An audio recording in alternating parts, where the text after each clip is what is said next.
പലർക്കുമുള്ള ഒരു സംശയമാണ് പരിശുദ്ധ മാതാവ് മരിച്ചോ എന്നുള്ളത്.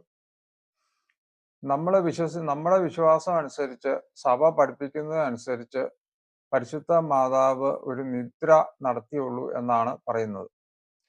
എന്നാൽ നമ്മൾ ഒരു കാര്യം നമുക്ക് വളരെ വ്യക്തമായിട്ട് മനസ്സിലാക്കാം. പരിശുദ്ധാമ്മ മനുഷ്യ സ്ത്രീ എന്ന നിലയിൽ പരിശുദ്ധാമ്മ മരിച്ചു എന്ന് തന്നെയാണ് മനസ്സിലാവുന്നത്. ഇതൊരു നിദ്രയായിട്ടാണ് സഭ കാണുന്നത്.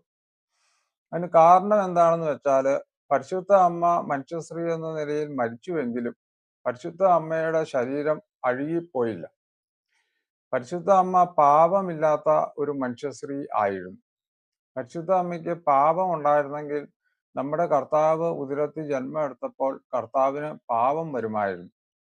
അതിന് കർത്താവിന് പാപം വന്നായിരുന്നെങ്കിൽ ഒരു കാരണവശാലും മനുഷ്യകുലത്തിന്റെ പാപം കർത്താവിനെ ഏറ്റെടുക്കാൻ